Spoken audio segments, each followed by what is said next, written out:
Makrana bulletin में आप सबका स्वागत है।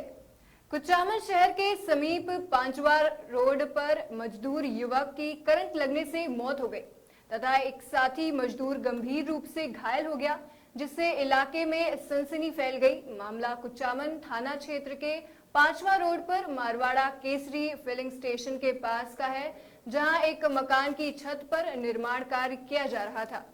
इस दौरान करंट लगने से एक युवक मजदूर की मौके पर दर्दनाक मौत हो गई तथा उनका साथी मजदूर गंभीर रूप से घायल हो गया।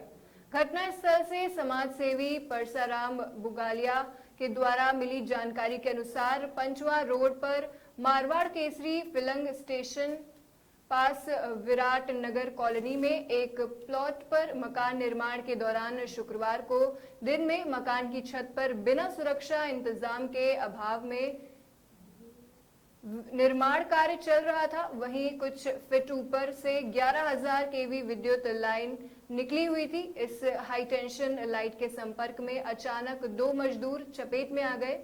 सूचना पाकर परिवार तथा अस्पताल आसपास के लोग मौके पर पहुंचे। हाई टेंशन लाइट के संपर्क में आने से एक मजदूर दिनेश पुत्र ओम प्रकाश मेघवाल निवासी कुपनवाली की करंट लगने से मौके पर ही मौत हो गई। दूसरा मृतक का साथी मजदूर गंभीर रूप से घायल हो गया है, जिसको खबर लिखे जाने तक जयपुर रेफर किया गया। सूचना मिलने पर मौके पर पहुंची पुलिस ने शव को पोस्टमार्टम के लिए भेजकर शव का पोस्टमार्टम करवाया। परिजनों के सुपुर्द किया गया है शव, जिसको लेकर मृतक के परिजन निर्माणाधीन मकान मालिक पर कुचामन थाने में मुकदमा दर्ज करवाया गया।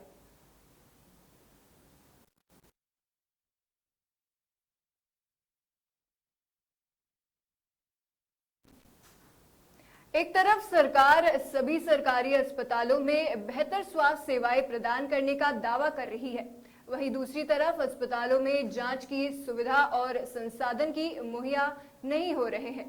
हर साल बरसात के दिनों में डेंगू के सैकड़ों मरीज मिलते हैं, मगर यहाँ कोई जांच की व्यवस्था नहीं है। प्रदेश के कई इलाकों का तरह कुचामन में भी डेंगू के साथ मौसमी बीमारियों का प्रकोप दिखने को मिल रहा है। हालात इतने बदतर हैं कि सरकारी अस्पताल में 1200 से 1500 मरीज रोजाना डॉक्टरी जांच के लिए पहुंच रहे हैं। परेशानी की बात यह भी है कि कुचामन के सरकारी अस्पताल में डेंगू जांच की सुविधा हो ही नहीं है। इस वजह से डेंगू के संदिग्ध मरीजों की जांच नहीं हो पा रही है। क्षेत्र में अभी तक डेंगू के कई रोगी सामने आए हैं। कहने को तो कुचामन शहर का सेठ राधाकृष्ण साड़ा राजकीय अस्पताल आसपास के इलाकों में सबसे सुविधा युक्त अस्पताल माना जाता है और जिला स्तरीय अस्पताल से इसकी तुलना भी कई बार की जाती है। लेकिन हैरानी की बात है कि इस अस्पताल में डेंगू रोग से पीड़ित मरीजों की जांच की सुविधा नहीं है। कहने को तो 150 बेड का राजकीय अस्पताल आसपास क्षेत्र का सबसे बड़ा अस्पताल है, लेकिन उसके बाद भी यहाँ पर अभी तक डेंगू रोग की जांच की सुविधा उपलब्ध नहीं है। ऐसे में चिकित्सा विभाग द्वारा डेंगू के मरीजों की पहचान करना बड़ी मुश्किल हो रहा है। चिकित्सक मरीज में प्लेटलेट की संख्या कम होने को ही डेंगू होने का आधार मानते हुए उपचार कर रहे हैं। गौरतलब है कि इन दिनों कुचामन क्षेत्र में डेंगू, मलेरिया व वायरल बुखार ने अपना कहर बरपाया हुआ है। राज्य में रोजाना कहीं न कहीं पर डेंगू के मरीज सामने आ रहे हैं। वहीं कुचामन उपखंड क्षेत्र में भी अब तक 10 डेंगू के मरीज सामने आ चुके हैं। कुचामन में चिकित्सा विभाग द्वारा डेंगू के मरीज जिसके 10,000 से कम प्लेटलेट्स हों, उसको अजमेर या फिर जयपुर रेफर किया जा रहा है। चिकित्सक जिस मरीज के प्लेटलेट्स 10,000 से कम आ रही हैं, उसको आधार मानकर मरीज का डेंगू का इलाज शुरू कर दिया है। कुचामन राजकीय अस्पताल में कुचामन के साथ ही नावा, मकराना, पर्वतसर व आसपास के गांव के मरीज भी पहुंचते हैं, लेकिन इन सब के बावजूद चिकित्सा व स्वास्थ्य विभाग द्वारा अभी तक कुचामन सिटी में डेंगू की जांच की सुविधा के लिए किसी तरह की पहल नहीं की है। राज्य सरकार मुख्यमंत्री निशुल्क जांच योजना के तहत मरीजों की अनेक जांच निशुल्क करा रही है, जबकि डेंगू की जांच के लिए कोई व्यवस्था नहीं है। मिली जानकारी के अनुसार कुचामन उपखंड क्षेत्र में 10 डेंगू की बीमारी के मरीज सामने आ चुके हैं। कुचामन के अस्पताल मौसमी बीमारियों से पीड़ित भर्ती हुए मरीजों की तादाद क्षमता से कहीं ज्यादा देखी जा रही है। अस्पताल मरीजों में खचाखच भरे हुए हैं। ऐसे में थोड़ी सी लापरवाही महंगी पड़ सकती है। शहर के सरकारी चिकित्सालय में सुबह होते ही मरीजों की भीड़ लग जाती है। इन दिनों में पर्ची काउंटर व दवा वितरण काउंटर पर मरीजों की लंबी लंबी कतारें देखने को मिल रही हैं।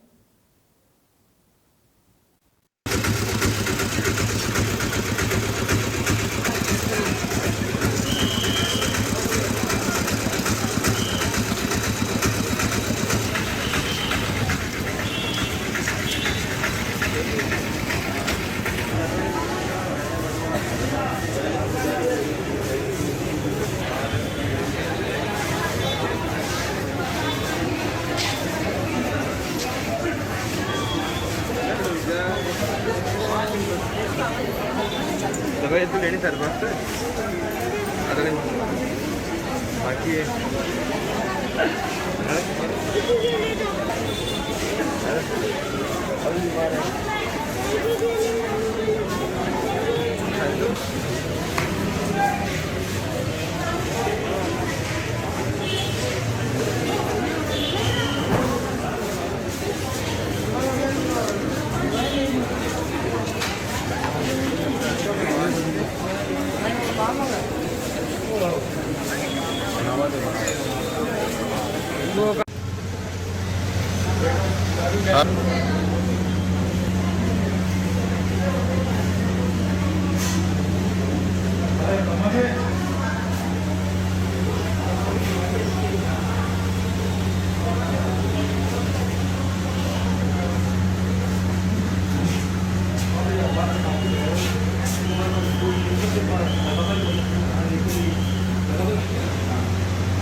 भाजपा कार्यकर्ताओं और समर्थकों ने प्रधानमंत्री नरेंद्र मोदी का जन्मदिन सेवा दिवस के रूप में मनाया।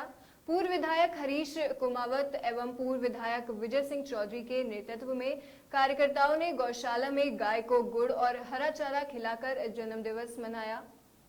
इसके पश्चात बस स्टैंड एवं सार्वजनिक स्थानों पर स्वस्थ भारत स्वच्छ भारत मिशन का संदेश देते हुए प्लास्टिक थैलियों का पर रोकथाम के लिए जनता को जागरूक किया और कपड़े के थैले वितरित किए। इस मौके पर महिला मोर्चा अध्यक्ष डॉक्टर रजनी गावड़िया की देखरेख में ब्लड कैंप आयोजित किया, जिसमें कार्यकर्ताओं और आम युवा ने बढ़ चढ़कर हिस्सा लिया। कार्यकर्ताओं ने भाजपा कार्यालय में दीप प्रज्वलित कर भाजपा की जन कल्याणकारी रीति और नीतियों को जन जन तक पहुंचाने का संकल्प लिया। इस दौरान कार्यकर्ताओं ने वंदे मातरम, भारत माता के जयकारे लगाए और नरेंद्र मोदी का जन्मदिन की बधाई प्रेषित की। गरीब बस्ती में मिठाई बांटी गई। भाजपा राष्ट्रीय कार्यालय से सेवा कार्यालयों की जो सूची भेजी गई उसका पठन किया। उसमें सेवा, समर्पण, संकल्प, संपर्क और संयोजन से जुड़े रहते हुए कार्यकर्ताओं को कार्य करने का संदेश दिया गया।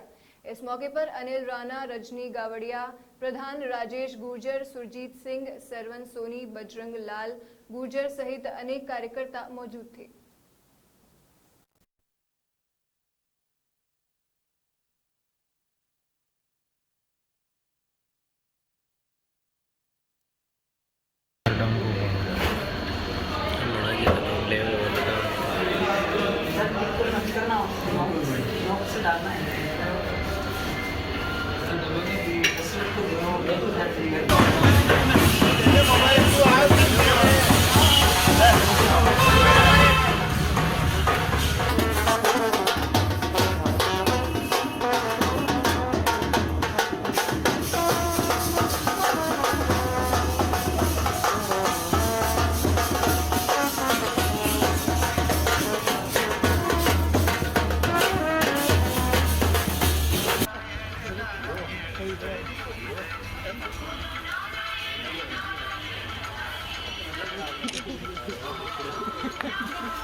आ जाओ आगे आ जाओ, तो इन लोग खोल दो, आगे आ जाओ।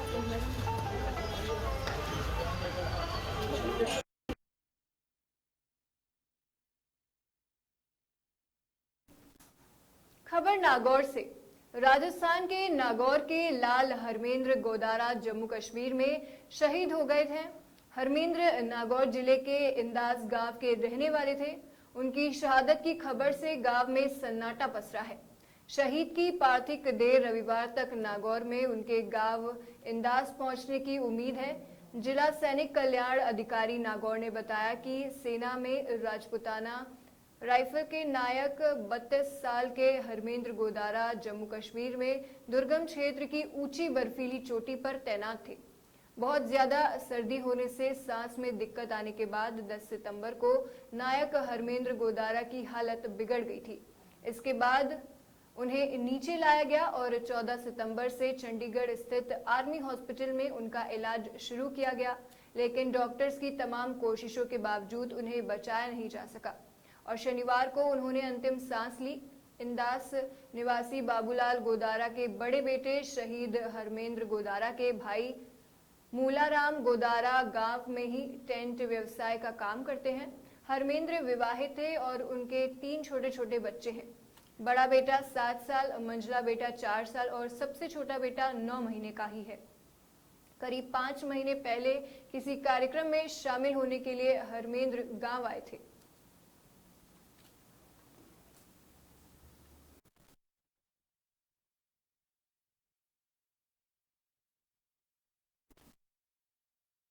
नावा से भारतीय आयोग उपखंड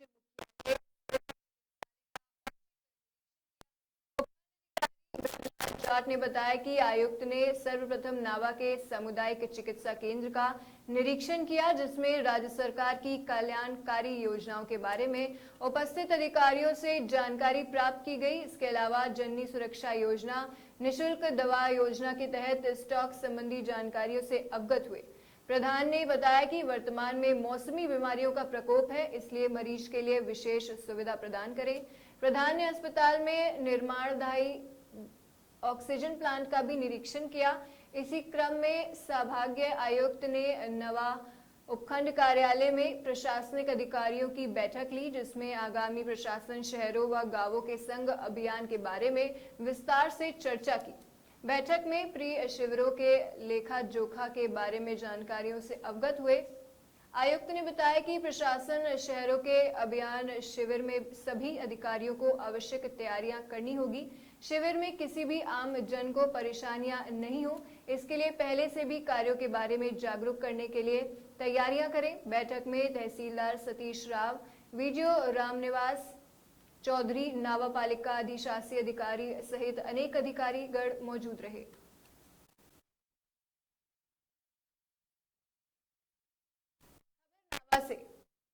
नावा उपखंड के ग्राम मीठड़ी कस्बे में मुख्य बाजार में स्थित राजीव गांधी सेवा केंद्र पर क्लस्टर स्तरीय जन सुनवाई कार्यक्रम का आयोजन उपखंड अधिकारी ब्रह्मलाल जाट की अध्यक्षता में किया गया।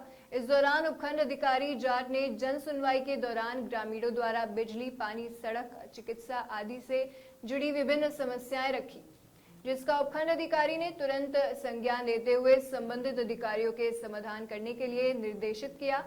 इस दौरान उपखंड अधिकारी ब्रह्मलाल जाट, पंचायत विकास अधिकारी रामनिवास, सरपंच केला देवी बावरी, सहायक विकास अधिकारी जगदीश प्रसाद महला, उप सरपंच वीरेंद्र सिंह, ग्राम विकास अधिकारी बाबूलाल बाकोलिया, बच्चू सिंह सहायक अभियंता नावा, श्रीमती कमलादक्ष प्रशिक्षक, एकट बोध ग्राम कुकनवाली, रमेश कुमार कनिष्ठ अभियंता मीठड़ी व अन्य ग्राम पंचायत के सरपंच, ग्राम विकास अधिकारी, आशा सहयोगिनी आदि मौजूद थे।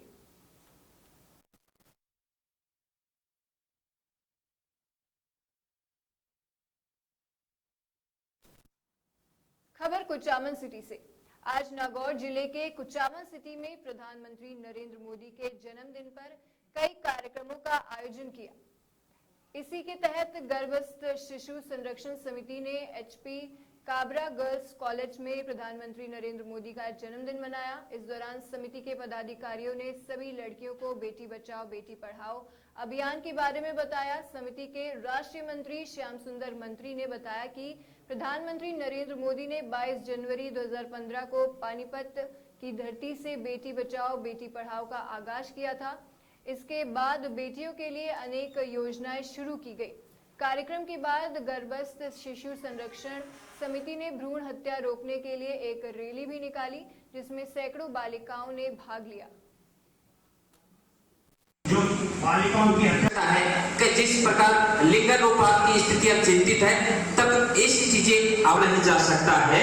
बेटी के मन से संस्कारों का भार रहता है, किया जाता है, चाहे व्रत की बात या बताए। करने की जान के दुश्मन को इंसान कहेगा कौन? इसलिए गर्भस्थ शिशु संरक्षण समिति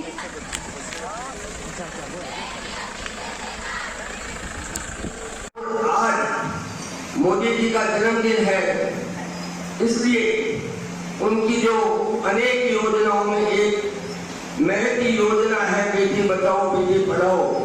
इसलिए आप बेटियों के बीच में आज हम मोदी जी का जन्मदिन मना रहे हैं।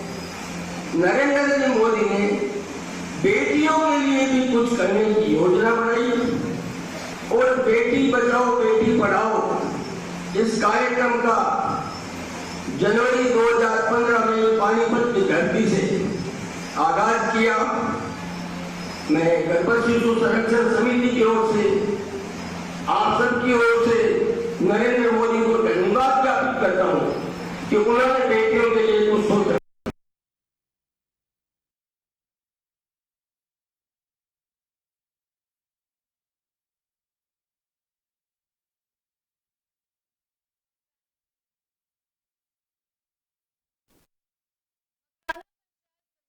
छोटा सा गांव खजाना में 2 सगी बहनों का नीट परीक्षा में सफलता प्राप्त करने पर ग्रामीणों ने समारोह पूर्वक प्रतिभाओं का सम्मान किया। इस मौके पर स्वाभिमान एकेडमी सीकर के निदेशक डॉक्टर आर.एल. पुनिया, मयंक शर्मा एवं नीरज सिंह, सुरेंद्र सिंह सीकर तथा संतोष बाजिया को पटना नालंदा मेडिकल कॉलेज में अध्ययनरत हो मौजूद रहे। अतिथियों ने प्रतिभाओं की खुलकर तारीफ की और कहा कि सुमन बाजिया ने भी नीट की परीक्षा में शानदार स्कोर किया है, इसको भी एमबीबीएस में सीट मिलना सुनिश्चित है। इस मौके पर प्रतिभाओं के परिजनों ने सीकर स्वाभिमान एकेडमी की टीम का आभार जताया।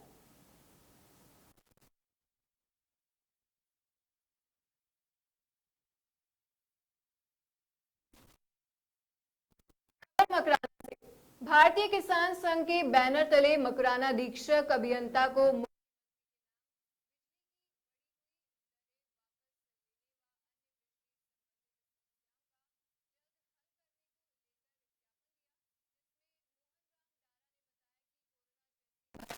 महामारी के कारण समूचे प्रदेश का किसान और आम नागरिक बहुत बुरी परेशानी में फंसा हुआ है और वह घर चलाने की स्थिति में भी नहीं है। ऐसे समय में बिजली की अप्रत्याशित बढ़ोतरी पर प्रदेश के हर नागरिक को परेशानी में डालने जैसा है। अतः बिजली की बढ़ी हुई दरें वापस लेने के साथ ही इसी क्रम में इन समस्याओं का जल्द समाधान करावे। अघोषित विद्युत कटौती के कारण विद्यार्थी, बुजुर्ग व किसानों को अत्यधिक परेशानी का सामना करना पड़ रहा है। अतः निर्बाध विद्युत सप्लाई सुनिश्चित करावे। कृषि व घरेलू विद्युत सप्लाई में कम वोल्टेज व बार बार ट्रिपिंग के कारण कृषि मोटरें व विद्युत उपकरणों को नुकसान हो रहा है। अतः विद्युत सिस्टम में आवश्यक सुधार कर गुणवत्तापूर्ण विद्युत सप्लाई दी जावे। मांग पत्र जमा करवा चुके किसानों के लंबित कृषि कनेक्शन रबी सीजन के बुआई से पूर्व जारी किए जाएं। गलत रीडिंग, अतिरिक्त शुल्क जोड़कर जारी किए गए विद्युत बिलों में सुधार करवाकर सही बिल जारी कराएं। आगामी रबी सीजन को देखते हुए जले हुए ट्रांसफार्मर को बदलने हेतु सभी सब डिवीजनों पर सभी श्रेणी के 5-5 अतिरिक्त कृषि विद्युत ट्रांसफार्मर रिजर्व रखना सुनिश्चित कराएं। लंबे व पुराने ओवरलोड कृषि फीडरों के टुकड़े पर लोड बैलेंस किया जाए। ज्ञापन में बताया कि बढ़ी हुई दरों में वापस लेने सहित इन सभी समस्याओं का हल जल्द नहीं हुआ तो प्रदेश का किसान व आम नागरिक उग्र आंदोलन को मजबूर होगा। किसानों व बिजली उपभोक्ताओं ने अधीक्षक अभियंता के कार्यालय में के सामने बिलों की कॉपियां जलाकर विरोध किया। इस समय भारतीय किसान संघ के जिला युवा प्रमुख मोहन राम डारा, तहसील अध्यक्ष नानूराम डूडी, तहसील मंत्री अर्जुन सिंह कालवा, भंवरलाल बेनीवाल, सुरेश तलवाड़ा, हनुमान भैरूराम राड़, जवानाराम बाजड़ोलिया, श्रवण चोटिया, रमेश पारिक सहित आदि मौजूद रहे। तौर से गौर करें और यहाँ की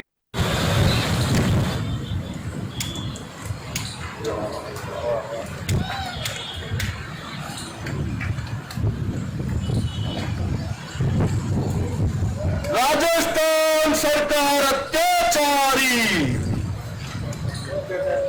राजस्थान सरकार अत्याचारी।